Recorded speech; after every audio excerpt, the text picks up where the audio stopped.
ETF index mutual funds నేర్చుకుని stock మార్కెట్లో రాణించాలనుకుంటున్నారా? వెంటనే ఈ నెంబర్కి కాల్ చేయండి.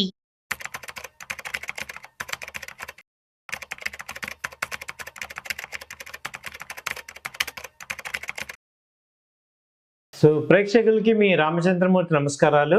ట్రంప్ అలాగే రష్యా అధ్యక్షుడు పుతిన్ మధ్య భేటీ ఎలా ఉంటుంది అనేది అవుట్కమ్ వచ్చింది. సో అసలు వాళ్ళిద్దరూ 2 గంటల 30 నిమిషాలు దాదాపు మాట్లాడుకున్నారు. అయితే వాళ్ళల్లో ఏం మాట్లాడుకున్నారు, ఏ రకమైన అవుట్కమ్ అనేది వచ్చింది అనేది డీటెయిల్డ్గా ఈ వీడియోలో మీకు ఇస్తున్నాం. సో మేజర్గా ఏంటంటే ఏకాభిప్రాయం కన్నా కూడా ఎక్కువ వ్యూహాత్మకమైన ప్రణాళికలే ముఖ్యంగా ఉన్నాయి. ఎందుకంటే ఈ సమావేశంలో ఉక్రెయిన్ యుద్ధం గురించి, అంతర్జాతీయ సంబంధాలు, అలాగే భద్రతా అంశాలు, అలా అనేక విషయాలు మాట్లాడుకున్నారు. ట్రంప్ పుతిన్ ఇద్దరు కూడా ఈ చర్చలు పాజిటివ్గా ఉన్నాయని చెప్పినప్పటికీ ఇంకా ఫైనల్ ఒప్పందం అయితే రాలేదు. అయితే ఇద్దరు కూడా ఈ యొక్క యుద్ధము ఈ యుద్ధాన్ని ముగించడానికి ఎక్కువగా ఇంట్రెస్ట్ చూపిస్తున్నారు. అయితే ఇప్పుడు ట్రంప్ వ్యూహం కనుక చూస్తే చాలా విషయాల్లో అంగీకారం అయితే కుదిరింది, కొన్ని సమస్యలు ఇంకా ఉన్నాయి. అయితే ఉక్రెయిన్ అధ్యక్షుడు జెలెన్స్కీ అలాగే యూరోపియన్ నేతలతో కూడా మళ్ళీ చర్చలు జరుపుతాం. దీనివల్ల ట్రంప్ కేవలం రష్యా అమెరికా సంబంధాలు మాత్రమే కాకుండా ఉక్రెయిన్ యుద్ధంలో కూడా ఒక మధ్యవర్తి పాత్రని నిజాయితీగా పోషిస్తున్నాడని అనుకోవాలి. అలాగే ఈ ఉక్రెయిన్ సమస్య పరిష్కారం కావాలంటే జెలెన్స్కీ కూడా సరైన నిర్ణయాలు తీసుకోవాలని చెప్పడం జరిగింది. అలాగే పుతిన్ పాయింట్ ఆఫ్ వ్యూలో చూస్తే ఈయన ఈ పాజిటివ్గానే జరిగిందని చెప్తున్నారు. ఇది వివాదానికి ముగింపు పలకడానికి ఫస్ట్ స్టెప్గా వస్తుందని ఆయన చెప్పారు. అలాగే ట్రంప్తో తనకున్న సంబంధం ఒక వ్యాపారం లాంటిది అని పుతిన్ చేసిన వ్యాఖ్యలు ఈ 2 దేశాల మధ్య రాజకీయానికి అతీతంగా వ్యక్తిగత సంబంధాలు ఎంత ముఖ్యమో చెప్తున్నాయి. అలాగే ట్రంప్ అధికారంలో ఉన్నప్పుడు అసలు రష్యా ఉక్రెయిన్ యుద్ధం జరిగేది కాదు అని చెప్పడం ట్రంప్ పట్ల ఆయనకి ఉన్న పాజిటివ్ దృక్పథాన్ని చెప్తుంది. అయితే ఇప్పుడు మొత్తం కలిపి ఉక్రెయిన్ అధ్యక్షుడు జెలెన్స్కీని ఒత్తిడిలోకి నెట్టారు. ఎందుకంటే ఈ సమావేశంలో తర్వాత జెలెన్స్కీది బాగా క్లిష్టంగా మారింది. ఇప్పుడు ట్రంప్ పుతిన్ ఇద్దరు కూడా శాంతి ఒప్పందం కుదిరేందుకు నిర్ణయించుకున్నప్పుడు ఇక జెలెన్స్కీ కూడా ఆయన పీస్ఫుల్గా ఒప్పుకోవాల్సి వస్తుంది. ఎందుకంటే ట్రంప్ పుతిన్ ఇద్దరు కూడా శాంతి ఒప్పందానికి కట్టుబడి ఉన్నారు. ఇప్పుడు ఉక్రెయిన్ భూభాగంలో జెలెన్స్కీ ఎటువంటి రాజీకి సిద్ధపడతాడో మనం ఇప్పుడు చూడాలి. ఎందుకంటే రష్యా కొంత ఉక్రెయిన్ యొక్క భూభాగాన్ని ఆక్రమించింది. అలాగే పాశ్చాత్య దేశాల మద్దతు ఉన్నా కానీ రష్యాని ఎదుర్కోవడానికి ఉక్రెయిన్ చాలా ఇబ్బందులు పడుతుంది. అలాగే ఈ పరిస్థితుల్లో శాంతి ఒప్పందం కనుక పీస్ అగ్రిమెంట్ నిరాకరిస్తే ఈ యుద్ధం మరింత తీవ్రం అవుతుంది. అప్పుడు యుఎస్ఏ కూడా ఉక్రెయిన్కి సపోర్ట్ చేయదు. అది ఇంకా జెలెన్స్కీకి ఇంకా సవాల్గా ఉంది. సో ఇప్పుడు ట్రంప్ జెలెన్స్కీతో జరిగే చర్చలు చాలా ఇంపార్టెంట్. అలాగే నాటో, యూరోపియన్ యూనియన్తో కూడా చెప్తున్నారు. ఆ తర్వాత నెక్స్ట్ మాస్కోలో జరుగుతుంది అని చెప్తున్నారు.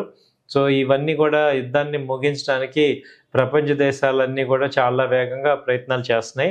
ఇది కేవలం ప్రారంభం మాత్రమే అంటున్నారు. ఈ అలస్కా భేటీ అయితే ఒక ఫస్ట్ స్టార్టింగ్ స్టెప్ అయితే జరిగింది. ఇది నాట్ ఓన్లీ ఉక్రెయిన్ రష్యా కాకుండా అంతర్జాతీయంగా కూడా అనిశ్చితికి తొలగించడానికి ఫస్ట్ స్టెప్ అనుకోవచ్చు. ఈవెన్ స్టాక్ మార్కెట్స్ అన్నీ కూడా దాదాపు 3 సంవత్సరాల నుంచి కూడా చాలా ఇబ్బంది పడుతున్నాయి ఈ యొక్క అన్సర్టనిటీని. సో మేజర్గా ఏంటంటే ఇక్కడ స్టాక్ మార్కెట్స్ కానీ అలాగే ఉక్రెయిన్ రష్యాలో చాలామంది సైనికులు చనిపోవటం, వీళ్ళందరూ కూడా ఆపాలి అని ట్రంప్ కనుక ఆయన పాజిటివ్గా ఉన్నారు. సో కాబట్టి ఇది తొందరగా ఒక కొలిక్కొచ్చే అవకాశం ఉంది. సో ఇప్పుడు ఈ ఇంపాక్ట్ రేపు ఇండియన్ మార్కెట్ మీద ఎలా ఉండొచ్చు అనేది చూసుకుంటే ఇది మాత్రం పాజిటివ్గా ఉండే అవకాశం ఉంది.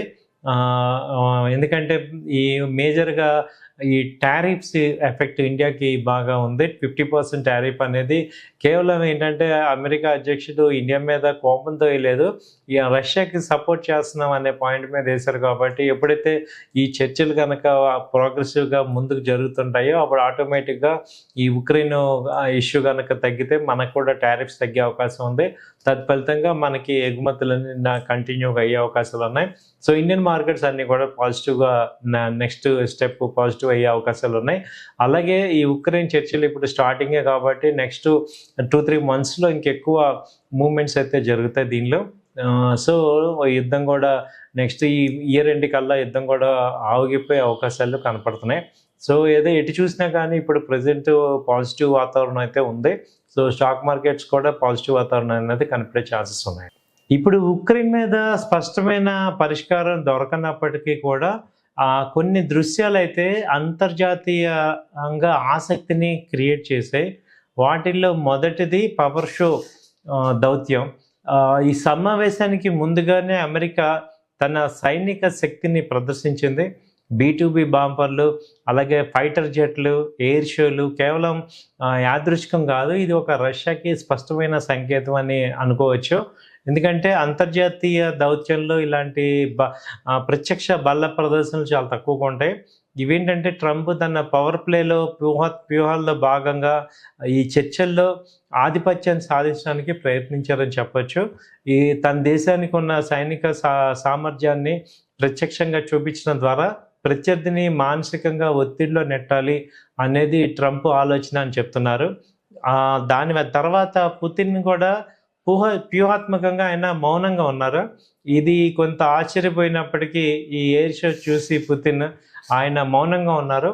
ఎందుకంటే రష్యా కూడా అణ్వాయుధాలు అలాగే యుద్ధ సాంకేతికంలో అమెరికాకి గట్టి పోటీ ఇచ్చే దేశం. అయితే ఉక్రెయిన్ కారణంగా రష్యాపై అంతర్జాతీయ ఒత్తిడి తీవ్రంగా ఉంది. ఈ పరిస్థితుల్లో అమెరికా సంబంధాలు పూర్తిగా దెబ్బతినకుండా చూసుకోవాల్సిన అవసరం పుతిన్కి ఉంది. అందువల్ల ఈయన ప్రత్యక్షంగా స్పందించకుండా మౌనంగా ఉండటం ద్వారా మంచి సంయమయాన్ని పాటించారని చెప్తున్నారు. అలాగే ఈయన బీచ్లో పుతిన్ ప్రయాణం అనేది ఇంకొకటి ఆశ్చర్యకరమైన విషయం. సాధారణంగా ఏ దేశాధినేత కూడా భద్రతా కారణాల వల్ల వేరే దేశ అధ్యక్షుడి వాహనంలో ప్రయాణం చేయరు. కానీ ఈ సమావేశంలో ట్రంప్తో కలిసి పుతిన్ అమెరికా అధ్యక్షుడి బీస్ట్ వాహనంలో ప్రయాణించడం అందరికీ ఆశ్చర్యపరిచింది. ఇది 2 విధాలుగా విశ్లేషించవచ్చు. ఒకటి, ఇది ఇరువురి మధ్య ఉన్న కాన్ఫిడెన్స్, విశ్వాసానికి, సాన్నిహిత్యానికి సంకేతం అనుకోవచ్చు. మరో కోణంలో చూస్తే ట్రంప్ అమెరికా ప్రోటోకాల్ భాగంగా పుతిన్ని తన వాహనంలో తీసుకెళ్ళి తద్వారా తన ఆధిపత్యాన్ని చాటడానికి ప్రయత్నించారు. అలాగే ఇద్దరికీ రాజకీయ లాభాలు ఉన్నాయి.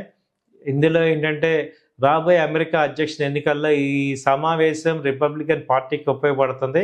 ఒక బలమైన నాయకుడిగా అంతర్జాతీయ వేదికపై ఆధిపత్యం చూపించిన వ్యక్తిగా తన ఇమేజ్ని బలోపేతం చేసుకోవచ్చు. అలాగే పుతిన్తో స్నేహపూర్వక సంబంధాలు కొనసాగిస్తూనే దేశ సైనిక శక్తిని ప్రదర్శించడం ద్వారా ట్రంప్ తన ఓటర్లకి స్పష్టమైన సందేహం అయితే ఇవ్వాలనుకున్నారు. అలాగే ఉక్రెయిన్ యుద్ధం కారణంగా అంతర్జాతీయ సమాజం రష్యాని ఒంటరి చేస్తున్న టైంలో ఈ అమెరికా అధ్యక్షుడితో ఒకే వాహనంలో కూర్చొని ప్రయాణం చేయటం ద్వారా పుతిన్కి ఒక విజయం. ఎందుకంటే ఈ స్నేహపూర్వక వాతావరణం, ఫోటోలు, వీడియోలు ప్రపంచానికి రష్యా అంతగా ఒంటరిగా లేదు, ముఖ్యమైన దేశాలతో సంబంధాలు ఉన్నాయి అని కొనసాగిస్తున్నాయని చూపించవచ్చు. ఏదేమైనా అలాస్కా సమావేశం అయితే ఉక్రెయిన్ సమస్యపై స్పష్టమైన పరిష్కారం అయితే చూపిస్తుంది అనడానికి ఫస్ట్ స్టెప్ అనేది అర్థమవుతుంది. సో ఇది కేవలం దౌత్యమైన సమావేశమే కాకుండా ఇది ఒక వ్యక్తిగత ఇమేజ్ బిల్డింగ్ కూడా అనుకోవచ్చు. ఎందుకంటే భవిష్యత్తులో అమెరికా రష్యా సంబంధాలు కూడా చాలా బాగుంటాయి అనేది ఇందులో మనకు అర్థమవుతుంది. సో దీన్ని అన్నిటి వల్ల కూడా అంతర్జాతీయంగా పీస్ఫుల్గా అయితే అవకాశాలు ఉన్నాయి. ఎప్పుడైతే పీస్నెస్ ఉందో అన్ని స్టాక్ మార్కెట్లు కానీ ఇండియాకి ఎక్కువ పాజిటివ్ వచ్చే అవకాశాలు కనపడుతున్నాయి. స్టాక్ మార్కెట్స్ కానీ అలాగే ఇండియన్ ఎక్స్పోర్టర్స్ కానీ మంచి అడ్వాంటేజ్ ఉంది. థ్యాంక్ యూ అండి. నమస్తే.